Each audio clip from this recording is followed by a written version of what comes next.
Early filmmakers were magicians. The magic of cinema is the ability to create the illusion of something that's not real. Special effects is so successful in creating things that are otherworldly, and it's really, really beautiful, and we get to see that artistic impact. When you see a film and you see these monsters or creatures that you, in your wildest dreams, you would never imagine, just remember to appreciate the people that actually made that. My name is Chaz Walker, and I have been doing SFX makeup for about 8 years. My name is Kurt Lancaster. I'm a professor at Northern Arizona University in the Creative Media and Film program. My name is Dana Camberg. I'm a graduate student for Goddard University, and my history of special effects makeup began at NAU through their UTB program. We can bring it back all the way to 1902. Georges Méliès was a French illusionist, magician, and filmmaker who arguably revolutionized how we make films, creating an original science fiction narrative on screen with his film A Trip to the Moon. In this film, he used special effects to create the man in the moon and to build the immersive sets. He utilized stop-motion animation, double, triple, and quadruple exposures, and cross-dissolves, all which evolve into essential pieces of filmmaking and of special effects.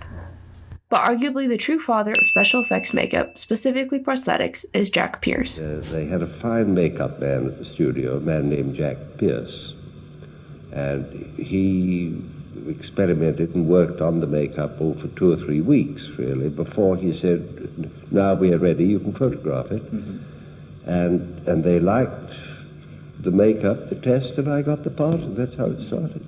Jack Pierce was a special effects makeup artist most famous for his work on Frankenstein, The Mummy, Dracula, and The Wolfman, all of these coming out in the span of 10 years. How many of Universal's characters did you create? I created every one of them, from 1931 to 1943. He's the one that really caused prosthetics to really become popular in the film industry.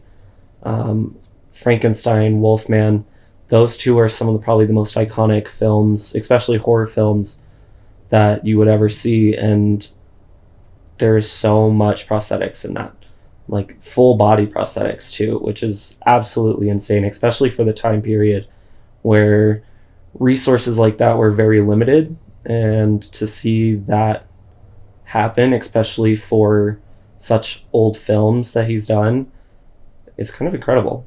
He mostly used out-of-the-kit materials, which was a grueling process to apply, like cotton, collodion, or nose putty, and eventually using latex. How long did it take you to apply the finished mummy makeup on Mr. Karloff?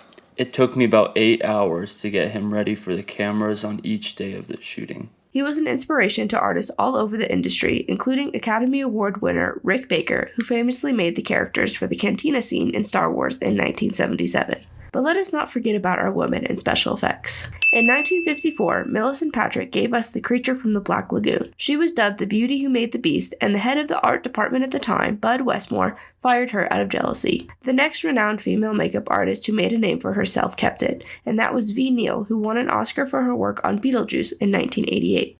And the Oscar goes to Vneal, Steve Laporte, and Robert Short for Beetlejuice.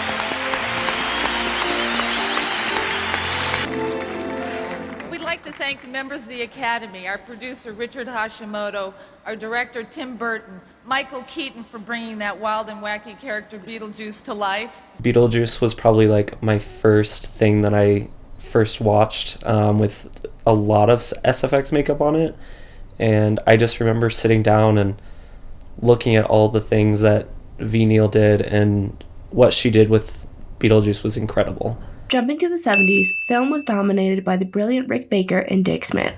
Dick Smith, famously known for The Exorcist in 1973, and Rick Baker for Star Wars and An American Werewolf in London. Effects in movies. Dick Smith and Rick Baker are masters of this art. Dick has scared our socks off with The Exorcist and Altered States. He made Dustin Hoffman very old for Little Big Man. Rick did all the monsters for that cantina scene in Star Wars. He played the gorilla himself in King Kong and again in The Incredible Shrinking Woman. And right now you can see his work in An American Werewolf in London. I would think if you create something that's really unique that you would want to hide it from all the other artists and say, no, this is mine, and I know I can do a job with it, but that's not the case, is it? No, we haven't done that. We've been against, that used to be the way it was in the early days of film back in the 40s, but I've always felt that it was a stupid policy, and so I've spread around information whenever I could, and it's paid off, because now I can learn from guys like Rick, who have developed these marvelous things. Both of these men further pioneered the prosthetic process. However, Rick Baker announced his retirement in 2015 due to the special effects makeup industry being replaced with CGI. The problem is, I would only be excited if they would let me do it right. And like I said, the prevalent thing now is get it the cheapest and the fastest, and that's not doing it right. And I don't.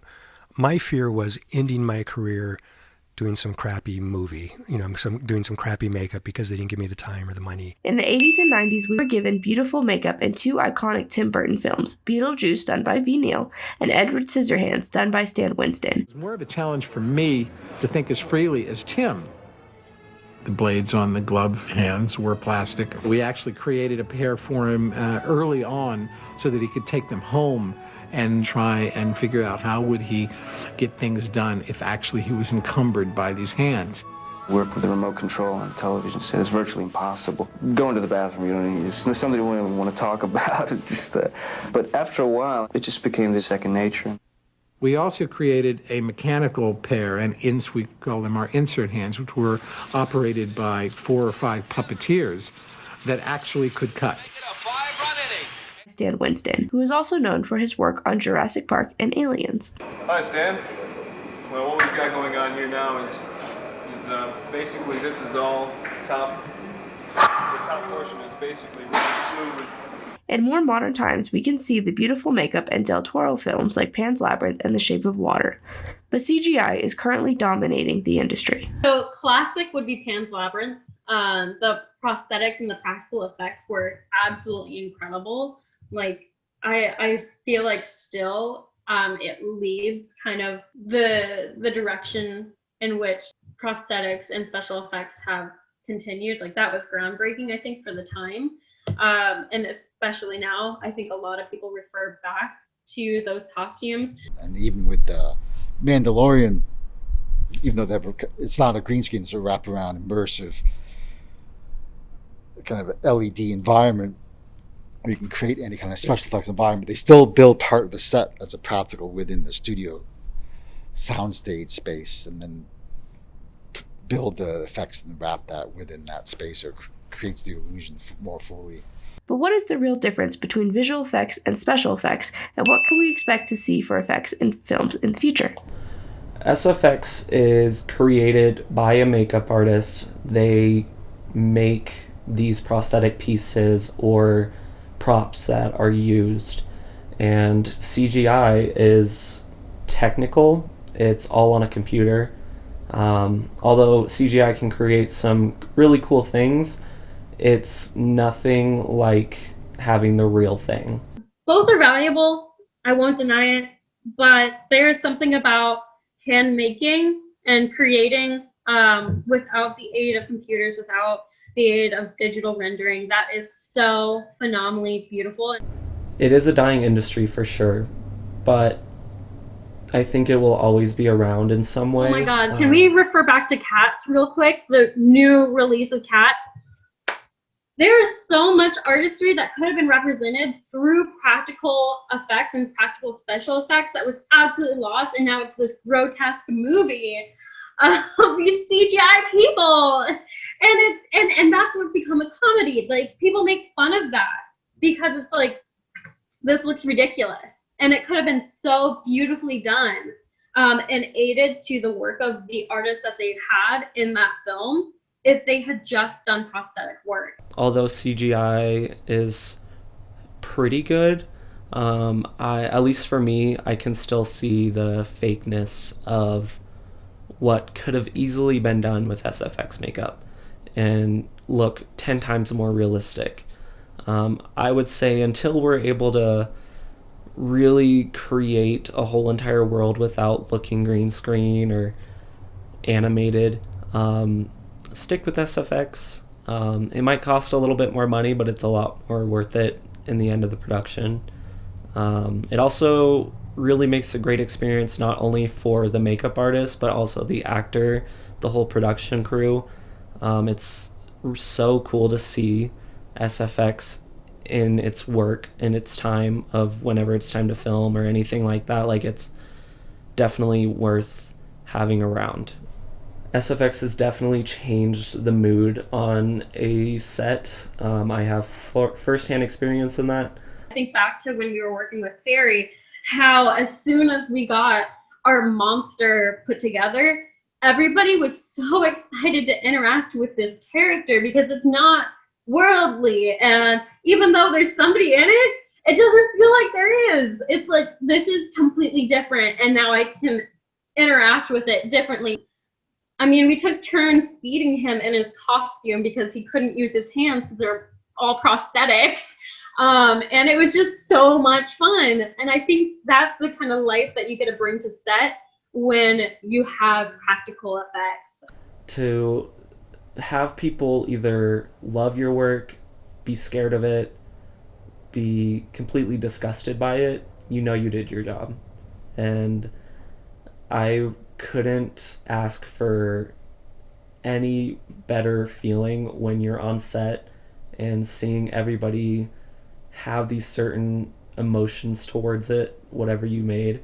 It's such a good feeling. Despite the dying out of special effects makeup, the combination of it with CGI is what is proving to have the most successful films. There are still filmmakers today who make a point to keep the makeup alive. I really wanted to combine the concept of using practical creatures, guys in suits, but then combine it with the wire work that we have today. And just being able to get the movement to make a werewolf be able to bound down a hallway or flip from one wall to the next, that you don't necessarily need to use CG to do that. And I think that that's been a big push. I mean, when we were going around pitching this idea for Underworld, I did really want everybody to know that I wanted to get back to just doing practical creatures. I wanted a guy in a suit. And we referenced, we brought in footage actually of Alien or Aliens and Pumpkinhead or The Predator.